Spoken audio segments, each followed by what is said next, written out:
د مرګ متعلق چې انسان د دنیا نه یو ځل به ځي او کومه لاره باندې چې سړی اخرت ته روانېږي هغې ته مرګ وایي. مرګ داسې یو څیز دی چې هیڅ څوک ترې خلاصېدی نه شي، که کافر دی او که مسلمان دی ټول یې مني، انکار هم ترې څوک نه شي کولی. هر سړی که د مرګ متعلق عقیده شته او که نشته، دی دا خامخا مني چې یاره سړی به مري. صرف دومره ده چې زمونږ دا ایمان دی او دام یقین او عقیده ده چې مرګ او ژوند د الله په لاس کې دی او یو خاص وخت وله رب العالمین مقرر کړی دی. هغه خاص وخت چې راشي نه ترې سړی خلاصېدی شي، نه مخکې کېدی شي او نه رستو کېدی شي، او د چا به دا عقیده نه. مرګ عام خلق پسه کې چې انبیاء کرام څومره چې دي هغې هم د مرګ سکه کړې ده. رب العالمین د دواړو جهانو مبارک سردار تم فرمایي انک میتون و انهم میتون. د مرګ دا سکه چې د دنیا نه د آخرت د سفر لار ده، دا به تاسو لم راځي او امت لبم راځي. افئن مت فهم الخالدون. دا کیدی شي چې ستا غوندې یو شخصیت چې د هغې د برکت نه الله دا جهانونه آباد کړي دي چې دی د دنیا نه سفر وکړي او بل څوک د همیشه جمدې پاتې شي. نو انبیا د هغې خلفا چې کوم صحابه کرام دي، علماء کرام، نیکان، صالحان، بدان، هیڅوک د مرګ نه خلاصېدی نه شي. مرګ خامخا به انسان له راځي. قرآن حکیم کې رب العالمین فرمایي اینما کنتم اینما تکونو، چې تاسو کم ځای کې م یې. دا د یو سړی نه و چې ځان له به غټه بنګله جوړه کم د مرګ نه به بچ شم، یا فلانکي وطن ته به لاړ شم د هغې ابو هوا ښه ده د مرګ نه به بچ شم، یا د فلانکي ډاکټر سره به نږدې اوسېږم د مرګ نه به بچ شم. اینما تکونو، هر ځای کې چې یدرککم الموت، مرګ به م را لاندې کوي، د مرګ نه بچ کېدی نه شي. ولو کنتم فی بروج مشیده، که تاسو په مضبوطو قلاګانو کې او په بنګلو بلډینګونو کې دیره شئ، نو بیا هم د مرګ نه نشي خلاصېدی. مرګ خامخا بدله راځي. الله ذوالجلال دا عمرونه تقسیم کړي دي رونو، څومره عمرونه چې الله مقرر کړي و هغې تقسیم کړي دي بس. او هغه وخت کې رب العالمین دا فیصله کړې ده چې دا ځمکې او دا اسمانونه او دا کائنات او هیڅ هم لا پیدا نو. حضرت آدم علیه السلام چې کله رب العالمین پیدا که د هغه د شانې د هغه دا بچي راویستل، د سرو میږو په اندازه واړه واړه مخامخ یې ورته ودرول. آدم علیه السلام د الله نه تپوس کوي الله من هؤلاء، دا څوک دي ربه؟ الله فرمایل دا ستا بچي دي، ستا اولاد تر قیامته پورې چې کم پیدا کیږي. داسې نښې پکې الله مقرر کړی وي چې آدم علیه السلام پیژنګلو وکړه چې دا ښکلی دی، دا بدرنګ دی، دا روغ دی، دا رنځور دی. نو اولاد چې د سړي بعضې رنځوري نو دا پلار پې خفه کېږي. نو آدم علیه السلام زړه کې خفه شو چې الله دا بعضې پکې رنځوران دي، بعضې ګوډیان شلیان دي، بعضې خشته نه دي، ښکلي نه دي، بدرنګ دي. دا ولې؟ وی رب هلا سویت بین عبادک، الله ته دا خپل بندگان د یو شان ولې نه پیدا کول؟ داسې نه وي چې زما دا بچي د یو شان ولې نه پیدا کول؟ که زما بچي دي خو ستا بندگان دي، نو الله دا خپل بندگان د یو شان ولې نه پیدا کول چې ټول روغ وي، ټول خشته وي، هېڅ عیب پکې نه وي؟ الله یو ډېر خشته جواب ورکوي، وی دا دې دپاره چې دی زما د نعمت شکر ادا کړي.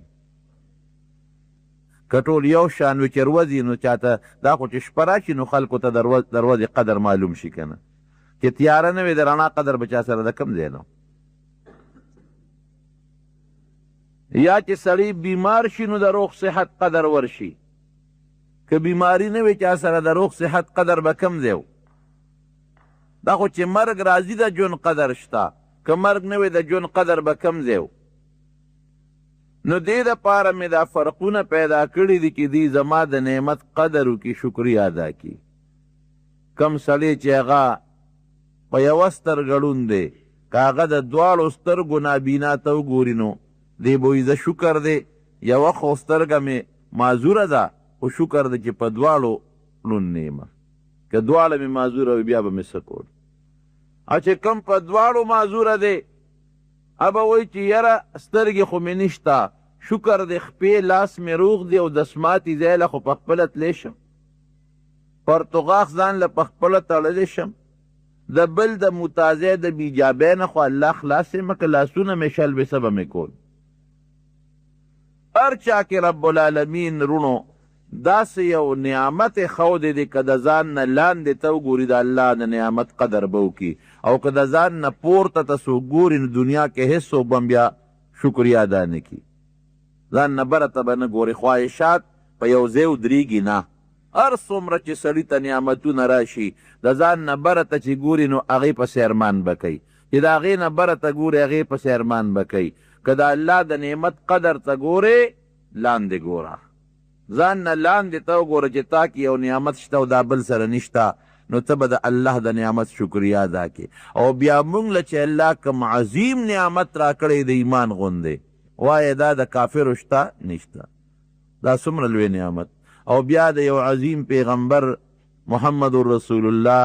صلی الله علیه وسلم امتیان مونږ جوړ کړو، د مسلمان ملک کې پیدا یو، مسلمان مور او پلار نه پیدا یو، مسلمان وطن کې پیدا یو. که مونږ امریکا کې پیدا وي، جاپان کې پیدا وي، په روس کې پیدا وي، نو مونږ به مالدارو، شکلونه به م خشته و، خو چا به خدای نه منه، چا به بت ته سجدې کولې، چا به ګوتم بت ته سجده کوله، چا به عیسی علیه السلام ته د الله زوی وی. نو د مسلمان وطن کې او مسلمان مور او پلار نه او مسلمان قوم کې الله پیدا کړو، نو الله کلمه را نصیب کړه، قل لا تمنوا علی اسلامکم بل الله یمن علیکم ان هداکم للایمان. الله وی زما غټ احسان قبول کې چې د ایمان دا نعمت به ستا په داړه کې اچولی دی، پام کوئ په مې احسان راوانه لوي. نو دا فرقونه مې ځکه پکې جوړ کړل چې زما د نعمت قدر وکړي، شکریا ادا کړي. چې آدم علیه السلام وکتل دی بچو ته، نو د چا د تندو نه پکې ډېرې اوچتې رڼاګانې او شغلې ختې. الله دا پکې څوک دي؟ وی دا ستا په امت کې انبیا دي، پیغمبران د هدایت رڼاګانې دي.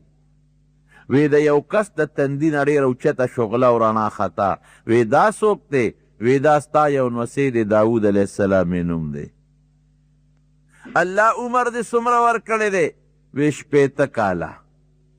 نو حضرت آدم علیه السلام ته الله خپل عمر خولو چې ستا به 1000 کاله عمر وي. ده چې هغه خپل عمر ته وکتل چې زما خو 1000 کاله دي، او د داود علیه السلام د عمر یې واورېدل چې ده خو 80 کاله دي، نو چېرته 80 او چېرته 1000، او ورته ډېر لږ ښکاره شو. الله دله خو د ډېر لږ عمر مقرر کړی دی. وی ګوره دې کې به خبرې نه کوو، دا زما فیصلې دي. د عمر لږوالی او ډېروالی یو الله سره دی، باس هېڅ څوک پې خبر نه دی. چا تم ال نه وی او نه پې څوک خبر کړي دي، نه پې فرشتې خبر دي او نه پې انسانان خبر دي. یو الله، او که د الله څه بندګان خوښ یې او هغه یې پې پوه کړي په فرشتو کې هغې علم هم الله سره دی بل چاته پته نه لګي صرف بعضې فرشتې پې خبرئ کم چې د مور ګېډه کې ماشوم پیدا کیږي فرشته تې تپوس کوي حدیث کې راځي الله دا به نیکبختي که بدبخت وي ډوډۍ به څومره خوري عمر به یې څونه الله ورته ووایي د مور ګېډه کې لا پروت دی لا روح پکې واچولی شو مور ګېډه کې پروت دی دونه به ډوډۍ خوري دومره به ګرځي دونه به یې عمري او دا به نیکبخت او بدبختي وکل انسان الزمناه طائره فی عنقه ونخرج له یوم القیامة کتابا یلقاه منشورا هغه ولیکي په دا غاړه کې ورته ورواچئ یا لوح محفوظ کې که الله د چا عمر لیکلی دی او کم فرشتې هلته موجود دی او هغوی دا لیکل کوي هغې ته به پته خو رازداري د رازداري انسان ته پته نه لګي انسان نه دی خبر ما ته پته نه لګي تا ته پته نه لګي چې د فلان کې څونه عمر دی او فلان کې به کله مري یو الله ته پته ده نو وی دې کې به خبرې نه کوو الله عمر یې ډېر کم دی وی بس دا ما فیصله کړې ده الله درخواست وکم لږ وله زیات کوي نه دا قصې به نه کوو نه زیاتېږي وی ښه که زه د خپل عمر نه لږ ورکم انت وذاکه دا ستا ورځ فیصله ده اوس تا به ګورې کمیږي ځکه عمرونه ما تقسیم کړي دي لکه یو سړی 1,000 روپۍ په خلکو تقسیم کړي چې دا 1,000 روپۍ په دې خلکو تقسیم کا یو له 100 ورکړي بل له 50 ورکړي نو که دا 100 والا وایي چې دا 50 والا سره خو لږي دي ولکه زر د خپلو نه ورکوم نو ابه ورکړي خو هغه زر نه زیاتې کېږي هغه همغه دي که هغه یو له 100 په ځای هغه ټولې ورکړي بل بل له ورکړي بل له ورکړي نو خپل منځ کې ته بدلي به وشي خو چې کمې 1,000 روپۍ تقسیم والا ورکړي دی هغه پې نه زیاتې کېږي هغه همغه دي الله چې د عمرونو کم تقسیم کړی دی هغه همغه دی هغې کې زیاتې کمې نه کېږي که ته ورکې ورکه خو ستا به کمیږي وی خرب به زده من عمري 40 سنه زما د عمر نه 40 ورته ورکه ما ورته وبخ 40 خوله لري خو هغه ته خپل ډېر ښکاري چې زر کاله یې زه یاره 40 پکې جونګه غوندې دا به دې دله ورکو ډېر ښایسته بچی ډېره ښه نبی کریم صلی الله علیه وسلم فرمایي چې کله آدم علیه السلام دنیا ته راتوس شو د عمر سلسله شروع شوه او ګړۍ روانه شوه نو عمر خو پښتانه وي لکه د باد تېرېږي که واقعي سړی سوچو کې خپل مخکې ژوند د ماشوموالي رایاد کا نو تا ته به ډېر نږدې ښکاري د بالغوالي ژوند د رایاد کا ډېر نږدې به راته ښکاري د کوېدن او د واده هغه ټیم د رایاد کا نو ته به یې ګنې پرون دا ارزه شوي داسې ده که نه هېڅ پته سړي ته نه لګي یو وخت کې مونږ ماشومانو او په دې د ځمکه به هم خړپوسې کولې تختې به را سره لاس کې وه او سکول ته بتلو سپاره به لاس کې به جومات ته بتلو هلکه دا داسې ولکه چې پرونی څومره زر په تیزۍ د عمر روان دی او موږ سوچ کې بلکل نه یو یو سکنډ قیمتي دی موږ پې سوچ ونه که یو منټ قیمتي دی موږ پې سوچ ونه که او زموږ مشران بزرګان صحابه کرام یو منټ پسې به یې جړل اوهو بغیر ذکر نه موږ نه دا ټیم لاړ بغیر دعوت و تبلیغ نه موږ نه دا ټیم لاړ بغیر د جهاد نه موږ نه دا ټیم لاړ بغیر د مانځه نه دا ټیم لاړ بغیر د روجې نه دا وخت لاړ دا څه وشو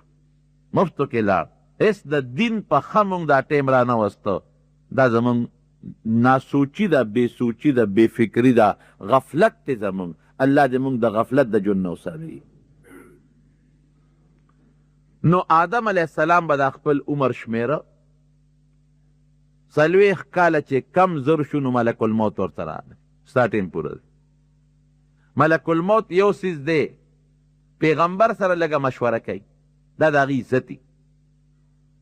د مشورې دا مطلب نه چې ګر پیغمبر ډېر عمر غواړي نو ډېری ورته نه نه نه هغه ټکې داسې وایي پیغمبر ته چې هغه هغې کې هغه کش نه شي کولی نبی کریم صلی الله علیه وسلم ته چې کله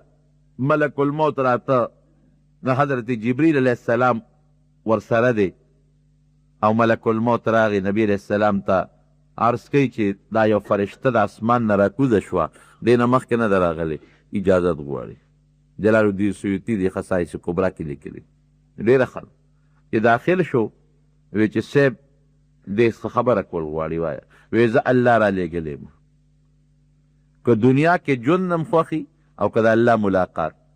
ورځې کې پیغمبر څه ویلي چې د الله ملاقات مې نه دی خوښ ټکې داسې دی چې هغې کې دنیا ژوند باندې څوک څه کوي متیاز هم پرې نه کوي د الله د ملاقات په مقابله کې چې د الله ملاقات یو سړی د رب ملاقات لذي په دنیا څوک څه کوي خو الله دې مو د خپل ذات سره رښتونی او خشته ملاقات نصیب کړي غټه خبره دا ده نو د الله ملاقات ته خوښ دی که د دنیا ژوند دی خوښ دی بس دې کې اوس پیغمبر ویلی شي دنیا ژوند مې خوښ دی حضرت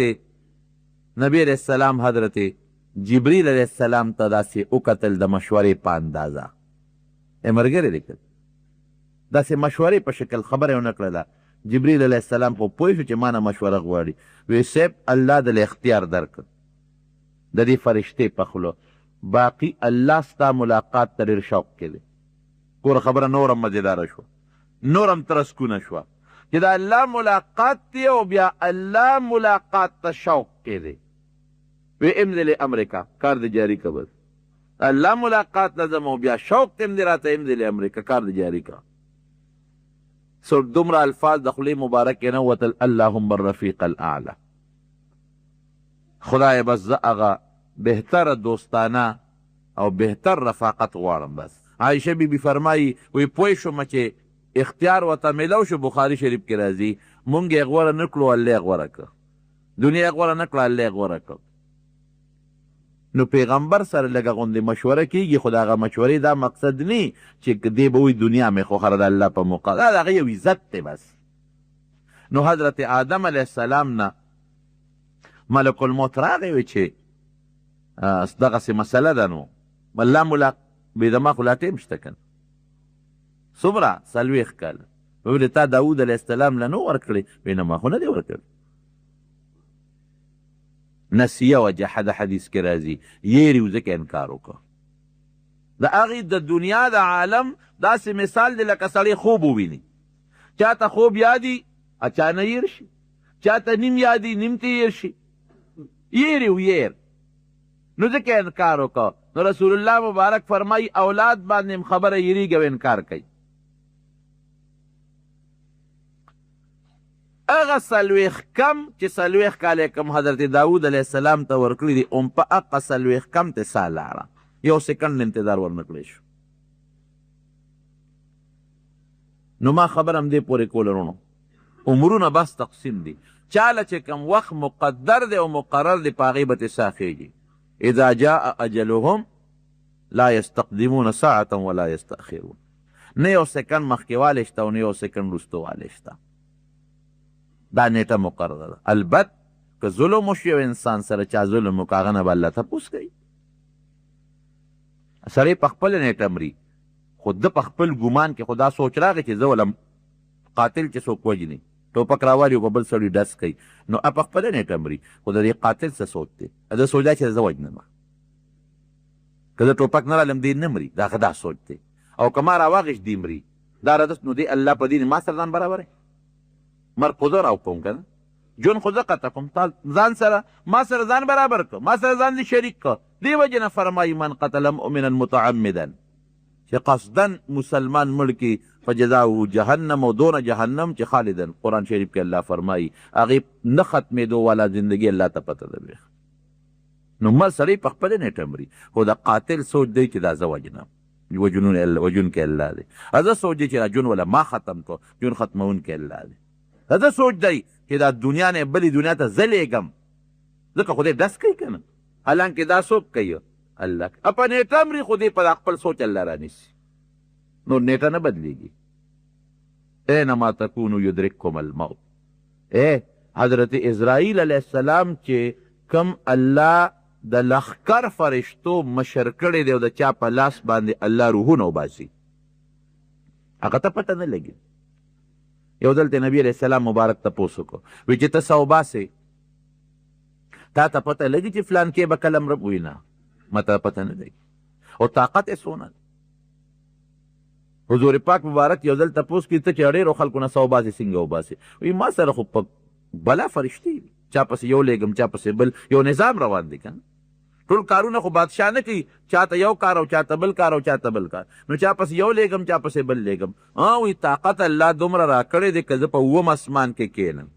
او دا خپلې دوه ګوتې د دې ټول مخلوق جاندار مخلوق ته ور مخامخ کړم. جاندار څونه دی اونه بوټو کې او په دا مرغۍ او دا څه ورته وایي انسانان او ورپسې دا په دریاب کې کبان او دا بوټ هم جاندار دي او دا دوه ګوتې ورته ور مخامخ کړم نو په یو سکنډ کې د ټولو نه په یو وخت سره ښکې شم. دونه الله طاقت ورکړی دی. وایي ما ته پته نه لګي. وی بیا سا څنګه وباسې؟ وی لږ ساعت مخکې الله اطلاع راکړي چې ورشه فلانکې به فلانکي ځای کې یا ناست بي یا به ولاړي یا به ملا ساتې راواله، سبب والا الله جوړ کړي او ساګانې ته راواله، هغه ته پته نه لګي. نو د مرګ علم یو رب العالمین سره دی، بل چا سره نشته. یو الله پې خبردار دی او فرمایي اینما تکونو، کوم ځای کې چې یو ځل ما یو رساله کتله، یو سړي یو مضمون لیکلی دا سیاراتو ته او دا دغه ته سپومۍ ته او دا خلاباس چې خیږي مریخ ته، وایي د دې غټ غرض په دې کې دا دی که داسې ابو هوا مونږ پیدا کړو چې مرګ نه پې بچ شو. مې دا قمقل دی، که غرض یې دی قمقل دی. ولې قرآن مخکې وایي ولو کنتم فی بروج مشیده، پخوا به دې سیاراتو ته بروج وی، اوس هم ورته بروج وی. که تاسو په غټو غټو قلاګانو کې او په غټو غټو بروجو کې او سیاراتو کې ولې نه یې مرګ نه نشئ بچ کېدی، نو یو آیات باندې ستا فیصله ختمه ده. دا اربونه ډالر ولې لګې؟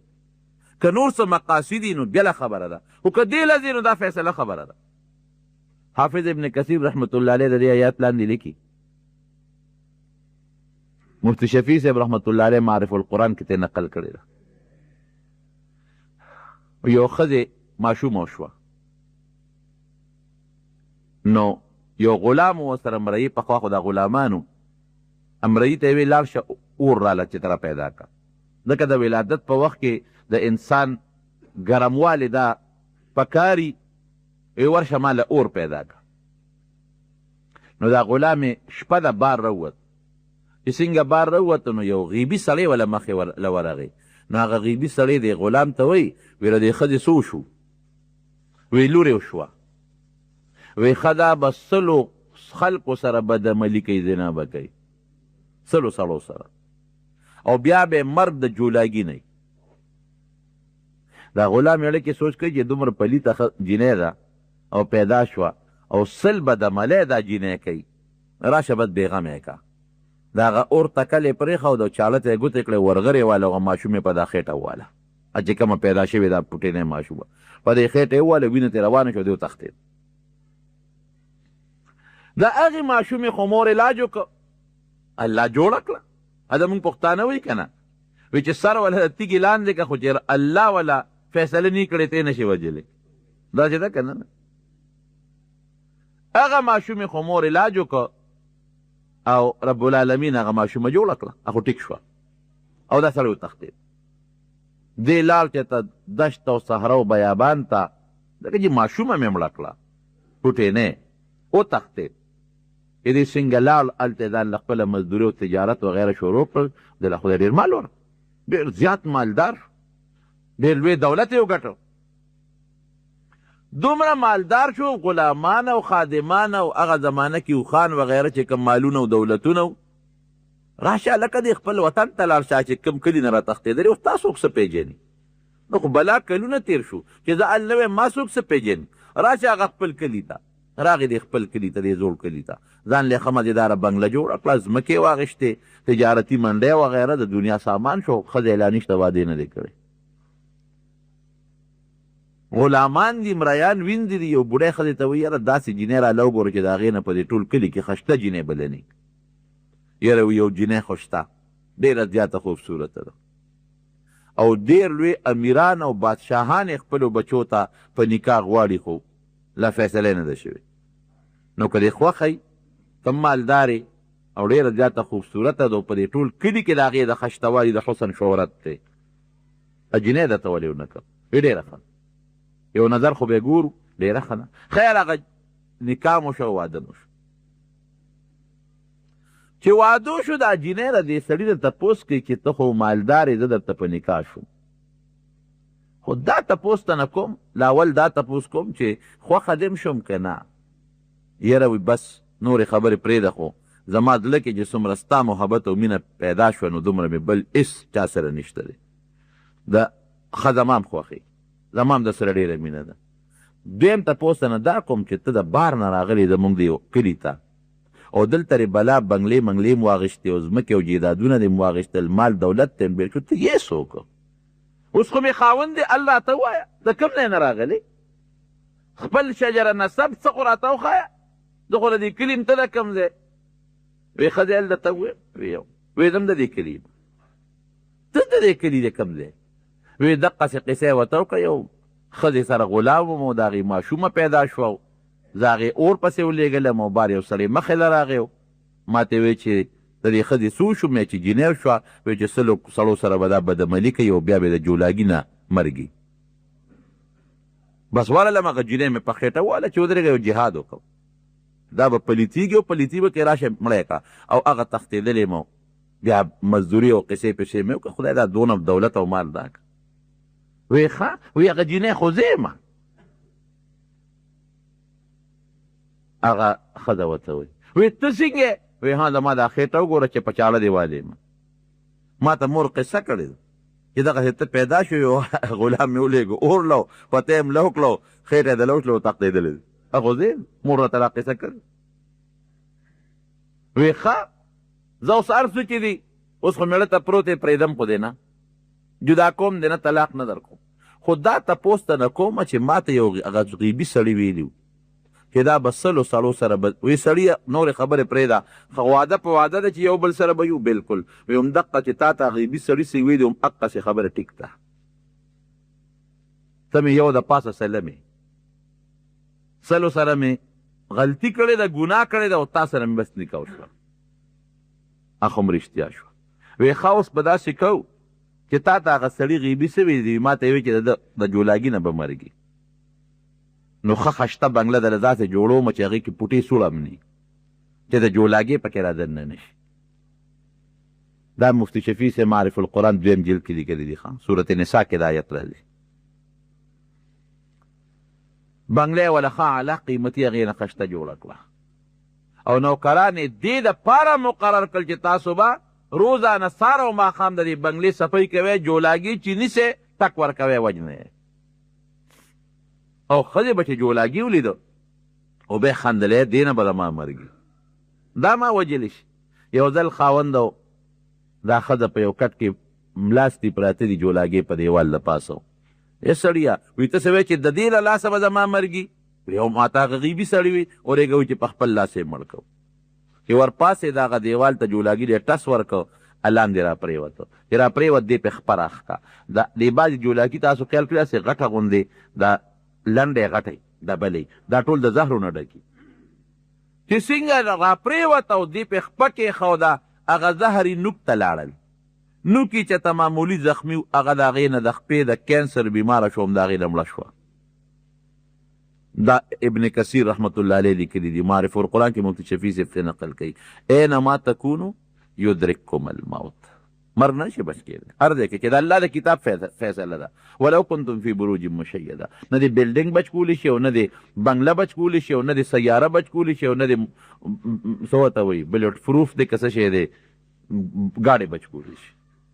خو چې یاره وخت دې مقرر شو، که دې مقرر نی نو سر د کاڼي لاندې که او د غر لاندې کم د نه څوک ستا نشي.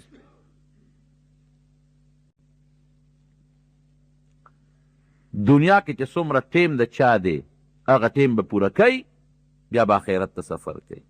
خو چې مرګ راځي څنګه چل به زنکدن ورته مونږ وایو، عربی کې ورته نزع وایي. نبی علیه السلام فرمایي دوه قسمه انسانان دي، یو نیک عمل دی او یو بد عمل دی. د نیک عمل نه چې سوځي نو دا فرشتې ورته راښکاره شي او دا د ستورو په شکل د تخکاری ناګهاني نه راځي چې په د هیبت راشي، د ستورو په شکل یې دی ویني. نو دې په دې کټ کې پروت دی، وایي دا خو ستوري دي، پړقار او چراغان دې ورو ورو رانږدې کېږي رانږدې کېږي رانږدې کېږي، چې رانږدې کېږي هغې نه شکلونه جوړ کړي. دا خو څوک شکلونه والا دله دې خواله را چې دې خواله راشي به دې پې پوه شي دا فرشتې دي نوراني مخلوق چې کم پکې د صاف فرشته د هغه ورته کښېني او نبی علیه السلام مبارک فرمایي د دقه ځای نه دته الله جنت هم وښیي دوزخ هم وښیي هر انسان له الله جنت کوم ځای پیدا کړی دی او په دوزخ کې خو چې څوک جنت ته لاړ د هغه د دوزخ ځای الله بل کافر له ورکړي او چې څوک دوزخ ته لاړ د هغه د جنت ځای الله بل مسلمان له ورکړي هغه ځای ورته وښیي دا ځای د نه بند شو دې نه خدای خلاص کړي او بیا ورته الله جنت وښیي وایي چې اوس د نه څه که نه هغه جنت ته ور روان وي په دې خوشحاله شي نو چې سړی خوشحاله وي نو په معمولي تکلیف سړی بیا نه پوهېږي نو هغه فرشته ته هغه روح راوالي یا ایتها النفس المطمئنه ارجعي الى ربك راضیة مرضیه فادخلي في عبادي وادخلي جنتي ساتې والي او هغه ساتې په داسې اسانتیا وځي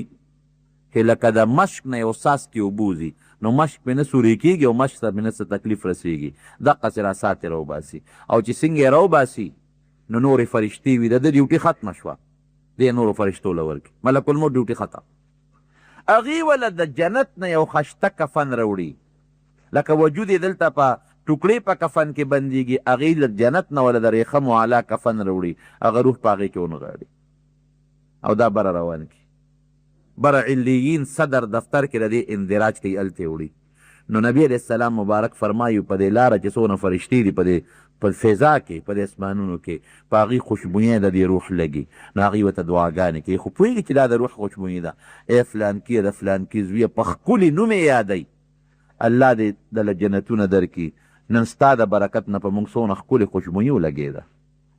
نو بره یې علیین ته هلته اندراج وکړي نو بیا که شهید دی یا نیک سړی دی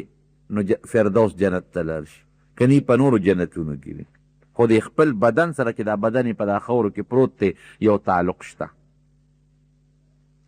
او که دی بدعمله دی نبی علیه السلام مبارک فرمایي چې دا فرشتې وله راشي په ډېر لوی هیبت باندې الله دې مساتي هغه فرشته لیدل دونه خطرناکه ده چې حضرت ابراهیم علیه السلام یو ځل د ملک الموت اسرائیل علیه السلام نه تپوس وکړو وایي ته چې نیک سړي له په کوم شکل راځې هم راته ځان وښایه او چې بد له راځې هم راته ځان وښایه وایي طاقت به ونه لرلی شوې نه ما ته وښایه نو وایي ښه شاکه اوس راته وګوره نو چې ورته یې ځان وکړو نیک سړي له او بیا د بد هغه نو چې د بد هغې ولیدو نو بېهوشه شو ملک الموت ورته ناست و په زړه ورته لاس راکاږي او پرېوله مږي چې کله هوش کې راغی نو بیا چې چا وروستو تپوس وکړو وایي څه حال و وایي لنډه خبره دا ده چې که یو ډېر نیک سړی وي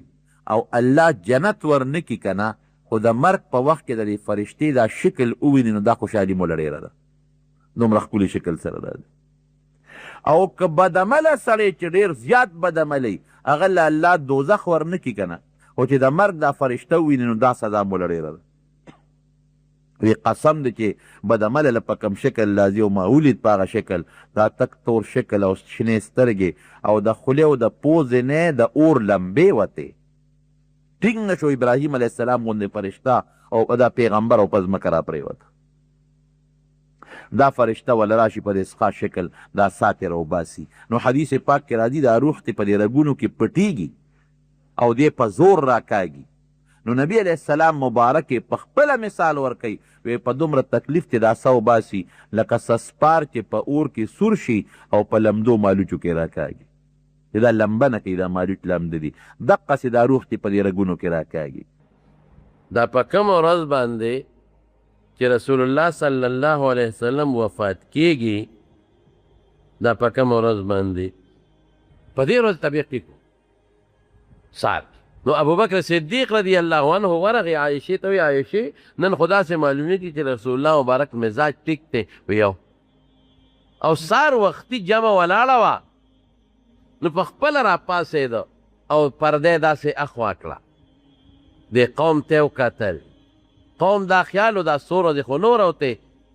نو قوم چې وکتل نبی علیه السلام ته نو خوشحاله شو هغې وی ګنې روزي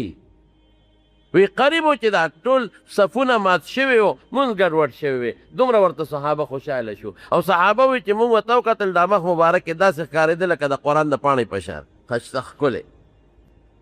خو رسول الله مبارک خو پوه شو ابوبکر هم وروستو کېده چې اوس دا انتشار به جوړ شي جمع خرابه شي نو پرده یې وغورځوله او لاس مبارک یې وړقو چې خپل لمونځ کوی کور ته ننوت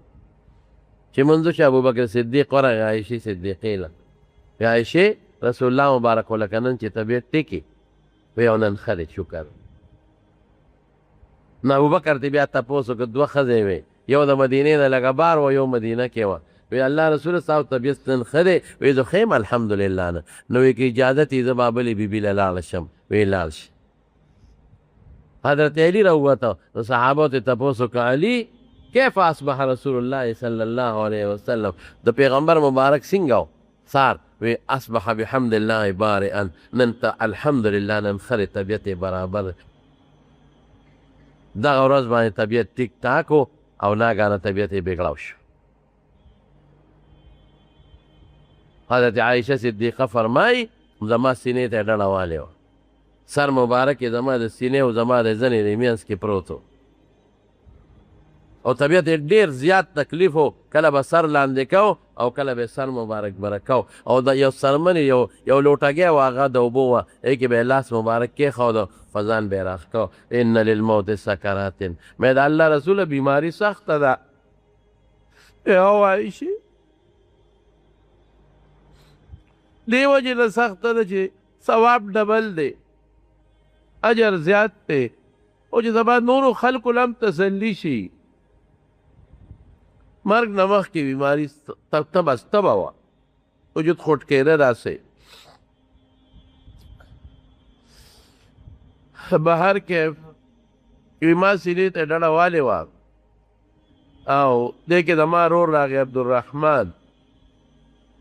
بیده سواک لاس کې ورسره مسواک و نو رسول الله مبارک داسې په شوق ورته وکتل زه پوه شوم مې الله رسوله مسواک ته هم زړه کېږي وی سر مبارک یې وړقو چې و نو ما هغه مسواک د هغه نه راواغېست نو لږ کلک و مې الله رسوله نرم یې کم وی فرمایل چې او نو ما خپله خوله کې پې غاښونه کېښودل او پوس مې که رسول الله مبارک له مې ورکړه وی داسې مسواک یې ومږه ښکلې دومره ښایسته مسواک یې چې ته نه ومږلې بیا یې ماله راکړه نو عایشه بیبي وی زر ما ومږه چې د رسول الله مبارک د خولې مبارکې لاړې ورپورې دي وی زه هغه بختوره ښځه یم چې اخر وخت کې زموږ د رسول الله مبارک لاړې خدای یو ځای کړي دې دوران کې سیوطي لیکلي په خصائص ګبرا کې جبریل علیه السلام اجازت وغوښته دا هغه لیکلي عایشې جبریل راغی جبریل علیه السلام ورته وایي ما سره یو فرشته راغلې ده چې هغه اسمان نه په لومړي ځل راغلې ده دې نه مخکې هغه اسمان نه نه ده راغلې اجازت غواړي وایي داخل دې شي هم داخل شو فرشته ورته وایي چې زه خو راغلی یم الله تعالی اختیار درکړی دی د دنیا ژوند دې خوښ دی که الله له ځئ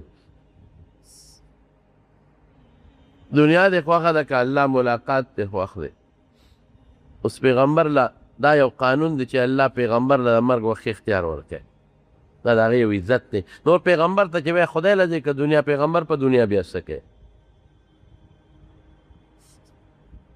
نو رسول الله مبارک حضرت جبریل ته داسې نیغ وکتل د مشورې په توګه ملګری دی که هسې ورته یې وکتل نو جبریل علیه السلام ورته وایي چې اختیار خو تا له الله درکړو ان الله یتشوق الی لقائک خدای پاک ستا ملاقات ته ډېر شوق کې دی نو اوس خوښه دې خپله رسول الله مبارک فرمایل اللهم الرفیق الاعلی الله ته زما لوی ملګری وی زه پوه شم چې اختیار میلاو شو مونږ یې غوښ نه کړو او الله یې خوښ کړو او فرشتې دوی امضل امریکا کار دې چالو کا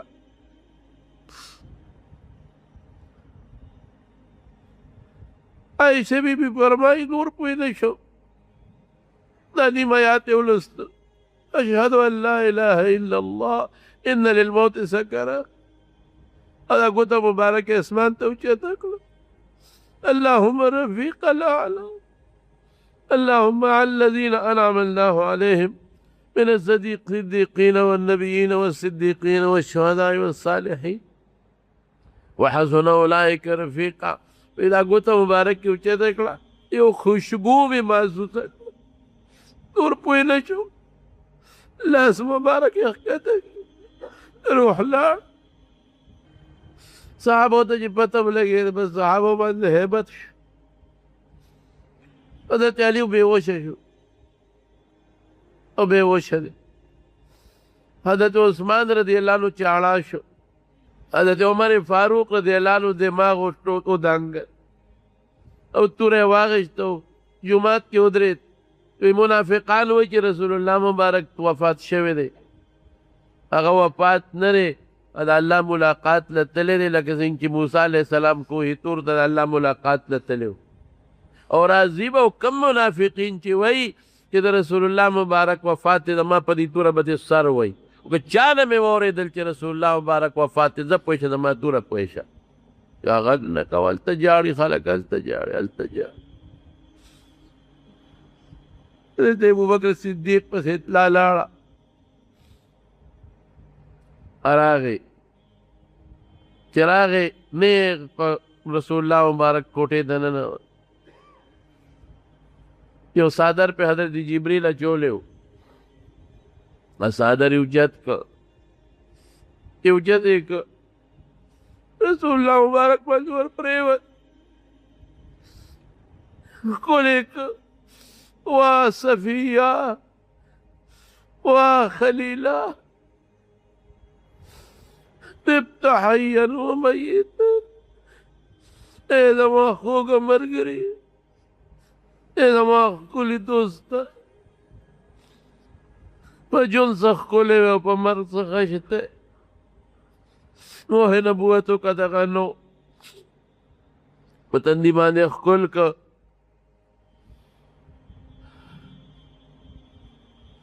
او بار راووت. دا د ګل ورځ وه، تقریبا 10 بجې ټیم و. بار چې راووته نو عمر ته ویې کښېنه، هغه نه کښېناستی ده، هلته محراب کې ودرېده، اعلان یې وکړ من کان یعبد محمدا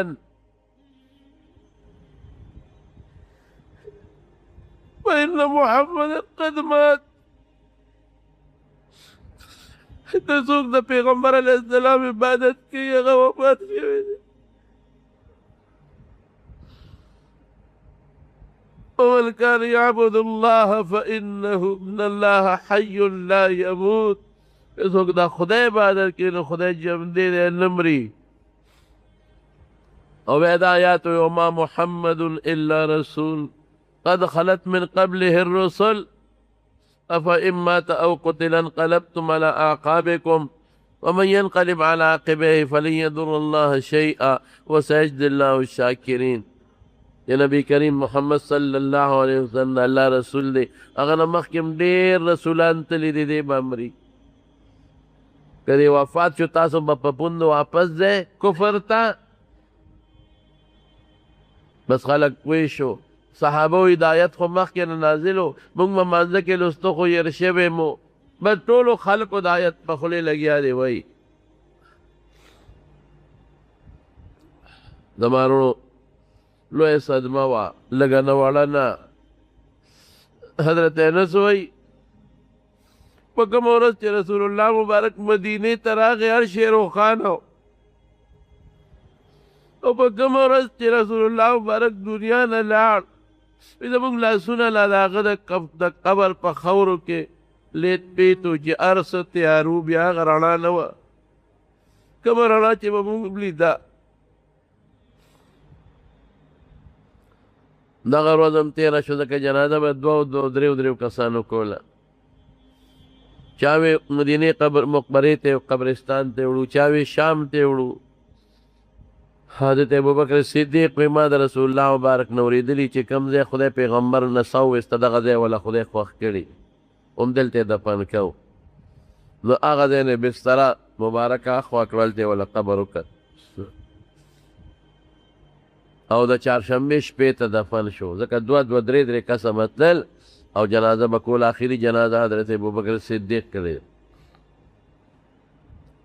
غسل ولا حضرت عباس ورکړی دی تریو. دا غزوې د قسم او فضل ابن عباس، اسامه ابن زید دا ورسره و. انصارو کې یو کس ورسره و، دی ولا غسل ورکړی دی. غسل یې چې ورکاو وی جامې ته لرې کو غسل ورکو که سره د جامو ورکو. یو غیبي اواز د کوټې د ګوټ نه راغی چې رسول الله مبارک به د جامو سره لمبوي، جامې به نه لرکوي.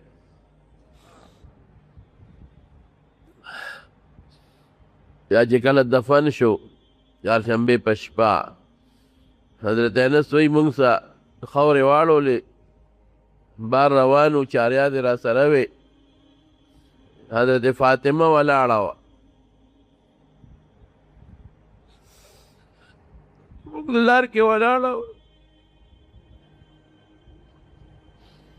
ما ته ویل څه خوند دې درکړه. ډېره مړونه خوشحاله شو چې د خدای په رسول هم خاورې واړولې.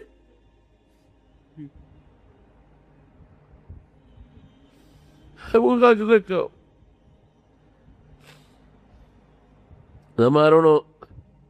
موږ له دا لوی درس دی. نبی کریم صلی الله علیه وسلم دنیا ته الله راولېږه، دنیا پې روښانه شو. اوسه پورې دا زموږ ایمان او اسلام د هغې د برکته دی، دا دین د هغې د برکته دی. الله پې ډېره لویه ګمراهي ختمه کړه، لویه تیاره پې رب العالمین ختمه کړه. او بیا چې کله د هغې د دنیا نه ضرورت ختم شو، الله ځان ته وبلله 343 کالو په عمر کې. دغه رنګې موږ هم یو ځل د دنیا نه ځو. رسول الله مبارک نه خو الله لوی کار واخیست، د هغه صحابو نه خو الله ډېر لوی کار واخیست. موږ به څه کوو؟ موږ نه به څه کېږي؟ ای دنیا نه لاړل، موږ له به سفارش کوي انشاءالله. الله دې هغې سره موږ حوض کوثر په غاړه باندې ملګري کړي.